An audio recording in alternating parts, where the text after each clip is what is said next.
పత్రికారు అనేవారు ఆ మాట అర్థం కావట్లేదు చాలామందికి.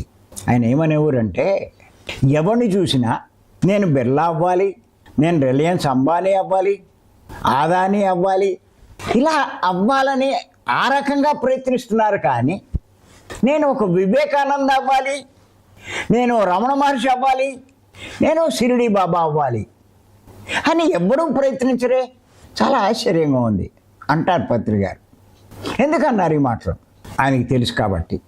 ప్రజలంతా సుఖాల కోసం పరిగెడుతున్నారు కానీ శాశ్వత ఆనందం కోసం ప్రయత్నించట్లా. నాయన అది ప్రయత్నించు. ఏమున్నాయిరా నాయన ఈ సుఖాల్లో?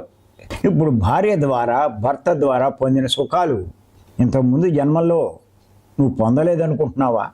ఇప్పుడు నువ్వు పిల్లలు ద్వారా పొందేటువంటి ఆ సుఖం, ఆ భోగం ఇంతకుముందు జన్మల్లో పొందలేదనుకుంటున్నావా? ఆ సరదాలన్నీ తీరినైనా ఇంకా తృప్తి కలగలేదా? 3 పూట్ల తింటూనే ఉన్నావే, రకరకాల రుచులు చేసుకుని తింటున్నావే, మార్చి మార్చి తింటున్నావే, ఇంకా తృప్తి కలగట్లేదా? ఎన్ని రకాల భోగాలు అమర్చుకుని అనుభవిస్తున్నావు. ఏసీలు పెట్టుకుంటున్నావు, కారులో తిరుగుతున్నావు, ఇంతకుముందు తిరగలేదా నువ్వు? అవుతే ఈ జన్మలో నువ్వు ఆరాట పడుతున్నావో ఇంతకుముందు జన్మల్లో అన్నీ అనుభవించావు నాయనా, ఇంకా తృప్తి తీరలేదా?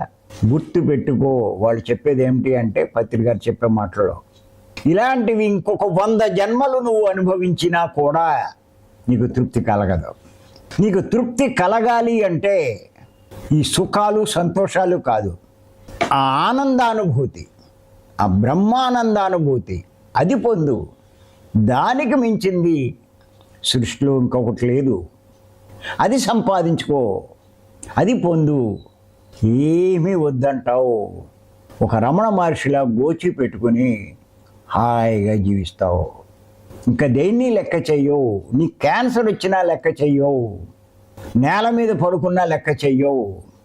ఏది ఉంటే అది తింటావు, ఎక్కడుంటే అక్కడ పడుకుంటావు. నాకేం ప్యాలెస్ లేవు అనుకోవు. ఆయన సమాధి స్థితిలోకి వెళ్ళినటువంటి వాడు, ఆనందాన్ని అనుభవిస్తున్నవాడు, అనుభవించినవాడు రమణ మహర్షి. దేని పట్ల వ్యామోహం లేదు రమణ మహర్షి.